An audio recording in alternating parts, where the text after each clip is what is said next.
Morning students. Good morning sir. English की जो class आपने आज आप फर्स्ट क्लास से लेकर चल रहे हैं, यानी कि इंग्लिश की आप अगर आपने और डेली की बात करेंगे तो ये आज हमारी फर्स्ट क्लास है, ठीक है। और इसमें अब फंडामेंटल ऑफ इंग्लिश, इंग्लिश का आधार क्या है, ठीक है भाई, इंग्लिश का बेस कहाँ है, स्टार्टिंग के पॉइंट कहाँ से हमें पढ़ने चाहिए और क्यों पढ़ने चाहिए, हमारे बेसिक नीड क्या है इंग्लिश के लिए, आज उसकी बात करते हैं। Understand everyone? Yes sir. तो आज से आपकी रेगुलर कोशिश रहे, आपके लिए रेगुलर कोशिश ये रहेगी कि भाई हम डेली 10 से 15 मिनट की क्लास लें, ठीक है। आपकी रीडर बुक के साथ साथ आपका ग्रामर का जो बेस होना चाहिए वो स्ट्रॉन्ग होना चाहिए, और उसके लिए हम डेली कोशिश करेंगे। चलिए लेट्स सी। देखिए स्टूडेंट, मैंने क्या लिखा, ये अल्फाबेट। अल्फाबेट क्या होते हैं भाई, ए से लेकर जेड तक। ए से लेकर जेड तक ये कितने लेटर होते हैं बेटा? 26 लेटर होते हैं। कितने होते हैं? और 26 लेटर को आपको पता है कि आप लोगों ने इसको दो कैटेगरीज में डिवाइड कर दिया गया। एक क्या आपका वॉवल और एक क्या आपका कॉन्सोनेंट। एक क्या बच्चों आपका कॉन्सोनेंट और एक क्या आपका वावल्स। आपको पता वॉवल्स कौन कौन से होते हैं? Tell me. और जो बाकी आपके रिमेनिंग रह गए लेटर वो क्या कहलाएंगे आपके कॉन्सोनेंट, जैसे कि बी, सी, डी, ये तो आपका वॉवल्स आ गया, एफ एक्सेट्रा। तो ये अगर 5 हुए तो ये कितने हो गई? 21। अंडरस्टैंड बेटा? वाउल और कॉन्सोनेंट। अगर बेटा इनकी बात करें इनके साउंड की तो 26 लेटर मिलकर 44 टाइप का साउंड प्रोड्यूस करते हैं। कितने टाइप का? 44। यानी कि जो हम ध्वनि निकालते हैं मुख से जब किसी लेटर को बोलते हैं तो हम टोटल को 44 टाइप से बोल सकते हैं। अंडरस्टैंड बेटा? और केवल वाउल साउंड कितने टाइप का बेटा? 20 टाइप का। देखिए लेटर कितने हैं? 5। साउंड कितने टाइप का प्रोड्यूस करें? 20। लेकिन मेनली हमें 10 टाइप से ही याद रह जाए तो हमें बहुत अच्छी बात होती है उसमें भी। ऐसे कॉन्सोनेंट अगर टोटल 44 है और 20 टाइप्स का साउंड वाउल्स रिप्रोड्यूस करते हैं तो बाकी कितने बचे? 24। कितने बचे भाई? 24। तो ये साउंड कौन प्रोड्यूस करते हैं? कॉन्सोनेंट। अंडरस्टैंड बेटा? और फिर वाउल्स की भी अलग अलग बातें हैं, वाउल्स के भी अलग अलग है। अब भाई बोला कैसे जाएगा? देखिए एक तो होता है बेटा शॉर्ट वाउल साउंड। क्या होता है? Short vowel sound. अंडरस्टैंड? एक होता है बेटा लॉन्ग वाउल साउंड, और एक होता है बेटा डिप्थोंग से। क्या होता है? डिप्थोंग से। मेरी बात समझ में आ रही बेटा? जहां पर हम इन लेटर का साउंड शॉर्ट रूप में यूज करेंगे, यानी छोटी जो मात्राएं होती है हमारी, वहां पर क्या हो जाएगा बेटा? शॉर्ट हो जाएगा। अंडरस्टैंड? और जहां पर बड़ी की मात्रा लगानी पड़ेगी हमें, वहां क्या हो जाएगा? लॉन्ग। और जो दोनों को मिला के बोला जाएगा वो क्या हो जाएगा? डिप्थोंग से। Understand everyone? इनके बारे में हम कल की क्लास में बात करेंगे, क्योंकि ये स्टार्टिंग में मैंने आपको इतना बताया कि भाई अल्फाबेट क्या होते हैं भाई? A to Z। अगर आपने यहाँ पर ऐसा लगा दिया तो बेटा फिर ये भाषा हो जाएगी। क्या हो जाएगी? भाषा, यानी कि लैंग्वेज हो जाएगी। क्या हो जाएगी? लैंग्वेज। तो अंडरस्टैंड है? तो ऐसे नहीं लगाना आप लोगों को, जब अल्फाबेट्स नहीं बोलना, क्या बोलना है? अल्फाबेट। अंडरस्टैंड बेटा? अब ये क्या भाई आपके letters A B C D, ये क्या क्या लेंगे आपके? लेटर्स, ठीक है। A B।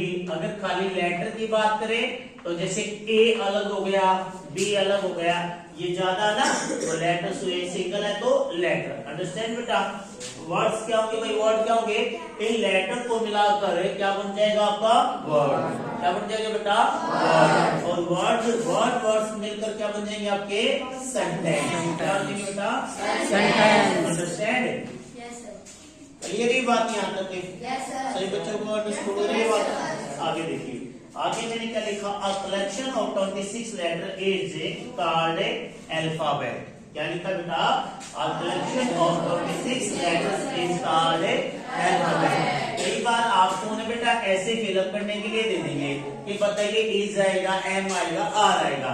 आप देखना ये कौन सा, अगर मैं आप लोगों से पूछूं ये कलेक्शन करने का काम कौन सा नाउन करता है? तो कलेक्टिव नाउन करता ना। अरे कलेक्टिव नाउन में ये बात क्या आती है आपकी? सिंगुलर वर्ब आती है। क्या आती है? सिंगुलर। तो यहाँ पर क्या आएगा? एक। बच्चे कैसे रीड करते हैं कि सर 26 लेटर्स है, ज्यादा की बात हो रही है, वो क्या लगा देते हैं? आर। ये गलत हो जाता है। अंडरस्टैंड? इसके बाद जो हम सेंटेंस लिखते हैं तो बेटा उसमें हमें किसकी जरूरत होती है?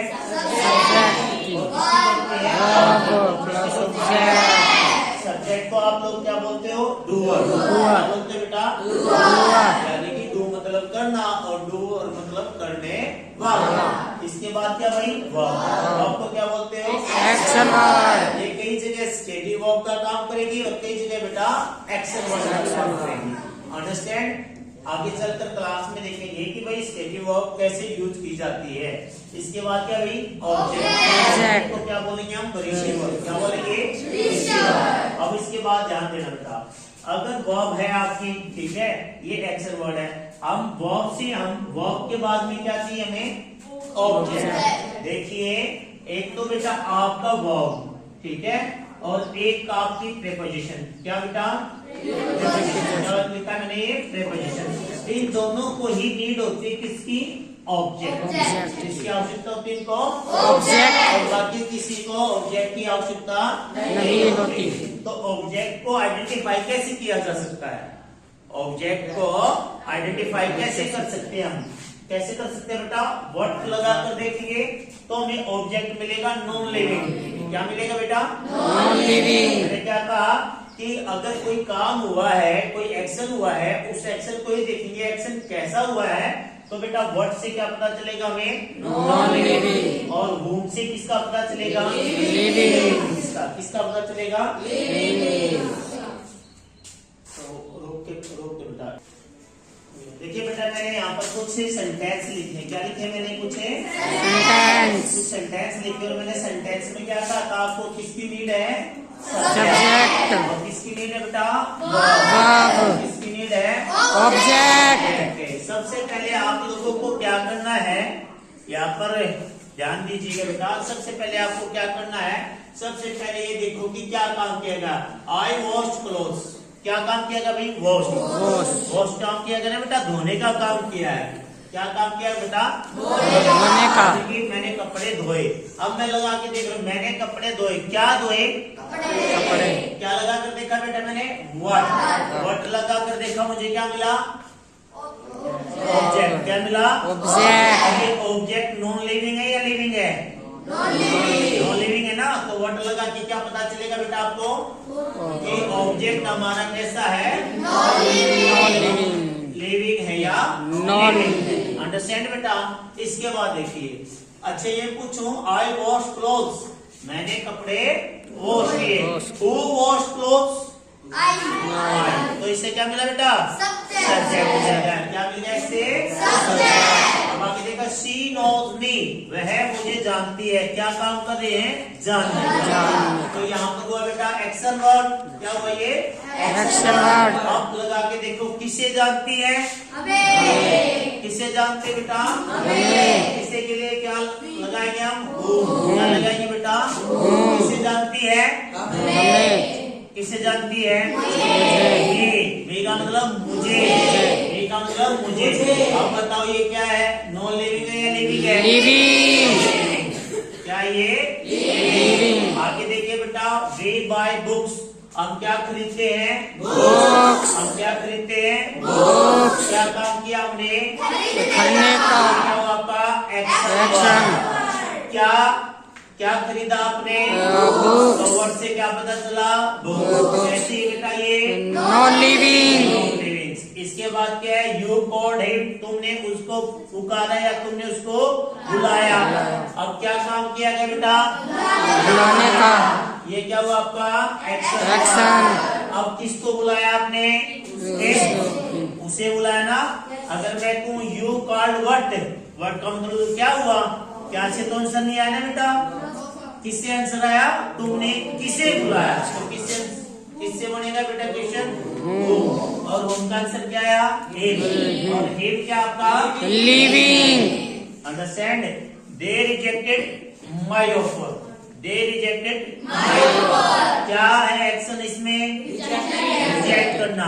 क्या करना भाई? ये क्या हुआ आपका एक्शन हुआ। क्या रिजेक्ट किया भाई? क्या लगा कर देखेंगे हम? व्हाट। क्या लगा कर देखेंगे बेटा? What? क्या रिजेक्ट किया? My offer. भाई Offer. तो गाइस आपको क्या समझ में आया कि सब्जेक्ट सर या तो हमारा क्या होगा भाई? लिविंग बींग्स होगा या क्या होगा हमारा? Non living. या तो हमारा सब्जेक्ट क्या होगा या क्या होगा बेटा? Non living. तो नॉन लिविंग का कैसे पता चलेगा?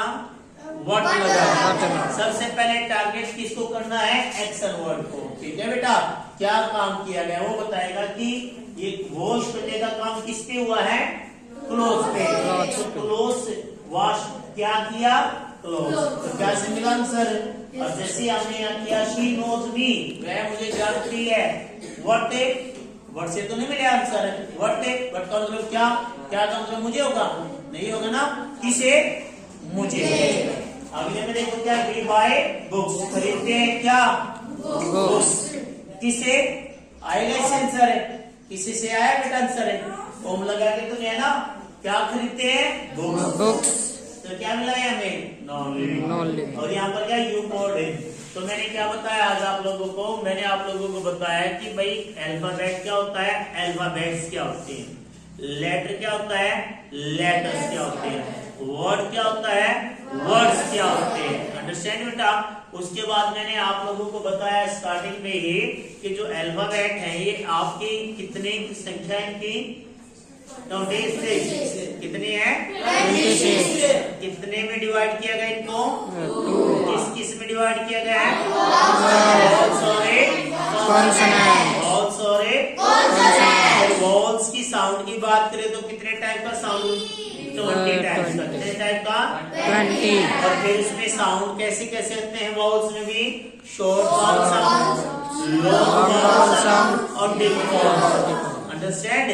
इसके बाद हमने कॉन्सोनेंट साउंड की बात नहीं की अभी, जो 24 टाइप का साउंड रिप्रोड्यूस करता है। उसके बाद हमने कहा कि भाई वर्ड्स मिलकर क्या बनाते हैं आपका? सेंटेंस। सेंटेंस की बेसिक नीड क्या है कि सब्जेक्ट हो और बेटा क्या हो? वर्ब हो और क्या हो आपका? फिर हमने देखा कि भाई सब्जेक्ट है। ठीक है, सब्जेक्ट क्या काम करता है? उस काम को हम कैसे पता चलेंगे कि वो ऑब्जेक्ट है या नहीं है? अंडरस्टैंड? चलिए मैं आपको एक छोटा सा एक क्वेश्चन ले लेता हूँ आपसे। अभी के अभी ऑनलाइन देखें कि आप बच्चे इसका आंसर दे पाएंगे कि नहीं दे पाएंगे कि ये आपको बताने के ऑब्जेक्ट है या नहीं है। मैंने कहा कि आई और यहाँ पर लिखा बेटा मैंने लिव और मैंने लिखा यहाँ पर I live in Sonipat. I live in Sonipat. बताइए काम क्या किया मैंने? रहने का। क्या काम किया बेटा? रहने का। एक्शन वर्ड क्या हो गया आपका? रहना। अब बताओ रहना है यहाँ पर जो वर्ब है ये बताइए ऑब्जेक्ट क्या बता रही है? सोनीपत है ऑब्जेक्ट है। बताना बेटा। अब मैं वर्ड लगा कर देखूं तो मुझे आंसर ऑब्जेक्ट का ही मिलेगा हमेशा। आई लिव व्हाट है? क्या आंसर आया आपका? व्हाट है? ये वर्ड से आंसर आया सोनीपत का। आई लिव्ड होम, होम से सोनीपत का आंसर आया। वो का मतलब तो किसे होता है? आई लिव्ड होम किसे? आई लिव्ड मैं रहता हूं किसे? क्या आंसर बना वही? और मैं रहता हूँ क्या? आया आंसर सोनीपत निकल के। तो फिर बेटा क्यों कंफ्यूज हो रहे हो? क्योंकि बहुत सारे टीचर ने आपको यही बताया होगा कि जो वर्ब के बाद आएगा वो आपका क्या होगा? ऑब्जेक्ट है। क्या होगा? लेकिन ऐसा नहीं है। ऑब्जेक्ट का आंसर बच्चों केवल व्हाट से रूम से मिलेगा। इस बात का ध्यान रखना। व्हाट और होम से ही ऑब्जेक्ट का आंसर मिलेगा। मैंने पूछा आई लिव इन सोनीपत, मैंने कहा कहाँ रहता हूँ? कहाँ रहता हूँ बेटा? ये सोनीपत ऑब्जेक्ट नहीं है अभी। ठीक है, ये आपका पता है क्या काम कर रहा है बेटा? एडवर्ब का। किसका काम कर रहा है ये? एडवर्ब का। समझ में आई बात है? अरे अंडरस्टैंड किया नहीं किया है? अगर इसका आंसर वेयर से आया है तो ये क्या बच्चे? एडवर्ब, ये एडवर्ब। समझ में आ रही बातें? ऐसे नहीं बोल देना कि भाई ये ऑब्जेक्ट हो गया, ये सब्जेक्ट हो गया है, ये वर्ब हो गई है। मैंने क्या बताया कि बेसिक ऑफ इंग्लिश यानी कि फंडामेंटल ऑफ इंग्लिश, इंग्लिश का आधार क्या है, बेस क्या है, कैसे हमें पता करना है कि कोई सब्जेक्ट क्या काम करता है, किस समय क्या काम करता है। समझ में आ रही बातें? क्लियर ये बातें? एक सेंटेंस और लिख दूं, बता पाओगे? पक्का?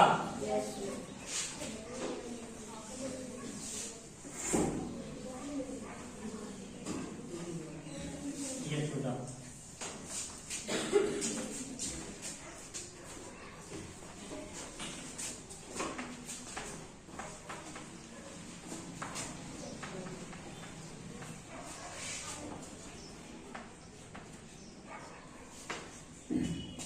बताइए स्टूडेंट्स ने काम क्या किया गया है? क्या काम बताता वो? कि लाइक करता हूँ। अब मैं पूछूं क्या लाइक करता हूँ भाई?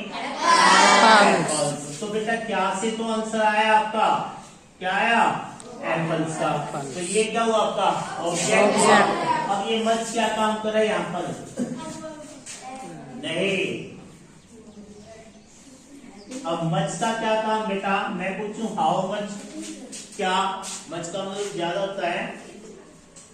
देखिए बेटा एक लाइन जो लिखी होती है ना आपकी, उस लाइन में आपका सब्जेक्ट, वर्ब, ऑब्जेक्ट है और आपके साथ साथ पार्ट्स ऑफ स्पीच को भी रीड आउट करना होता है, अच्छे से अंडरस्टूड करना होता है। नाउन है, सब प्रोनाउन है, एडजेक्टिव है, एडवर्ब है, वर्ब है, कंजंक्शन है, प्रीपोजिशन है, इंटरजेक्शन है। ठीक है बेटा, सबका पता होना होता है, डिटरमाइनर है। अंडरस्टैंड? इसके बारे में कल की वीडियो में बात करेंगे, कल की क्लास में बात करेंगे कि भाई आपको सिर्फ इतना ही नोट्स में लिखना है जो मैंने आज आपको बताया है। ओके, ये बातें समझ में आई? ओके।